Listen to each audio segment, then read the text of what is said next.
ಕನ್ನಡ ಭಾಷೆ ತಮಿಳು ಭಾಷೆಯಿಂದ ಹುಟ್ಟಿಕೊಂಡಿದೆ ಎಂದು ಹಗುರವಾಗಿ ಮಾತನಾಡಿರುವ ತಮಿಳು ನಟ ಕಮಲ್ ಹಾಸನ್ ವಿರುದ್ಧ ಕ್ರಮ ಕೈಗೊಳ್ಳಲು ಒತ್ತಾಯ. ಕನ್ನಡ ಭಾಷೆಯ ಹಿನ್ನೆಲೆ, ಭಾಷೆಯ ಹಿರಿಮೆಗೆ ಧಕ್ಕೆ ಆಗುವಂತ ಮಾತನಾಡಿರುವ ನಟ ಕಮಲ್ ಹಾಸನ್ ಕರ್ನಾಟಕದವರು. ಕನ್ನಡದಲ್ಲಿ ನಟಿಸಿ ತಮಿಳು ಚಿತ್ರರಂಗಕ್ಕೆ ಹೋಗಿದ್ದು ಕಮಲ್ ಹಾಸನ್ ಕನ್ನಡತನದಿಂದ ದೂರವಾಗಿದ್ದು ದುರಂತ.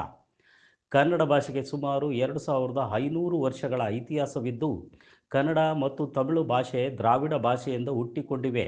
ಆದರೂ ಶಾರೀರಿಕವಾಗಿ ಮಾತನಾಡುವ ರೀತಿಯಲ್ಲಿ ಅಕ್ಷರ ರೂಪ ಪಡೆದುಕೊಂಡಿರುವ ಕನ್ನಡ ಲಿಪಿ ಇತಿಹಾಸದಲ್ಲಿ ಮಹತ್ವ ಪಡೆದಿದೆ. ಇಂಥ ಮಹತ್ವ ಇರುವ ಕನ್ನಡ ಭಾಷೆ ತಮಿಳಿನಿಂದ ಹುಟ್ಟಿಕೊಂಡಿದೆ ಎಂದು ಹಗುರವಾಗಿ ಮಾತನಾಡಿರುವ ನಟ ಕಮಲ್ ಹಾಸನ್ ವಿರುದ್ಧ ಸುಮೋಟೋ ಕೇಸ್ ದಾಖಲು ಮಾಡಿ ಹಾಗೂ ಥಗ್ ಲೈಫ್ ಸಿನಿಮಾ ಕರ್ನಾಟಕದಲ್ಲಿ ಪ್ರದರ್ಶನವಾಗದಂತೆ ಹಾಗೂ ಕನ್ನಡಿಗರ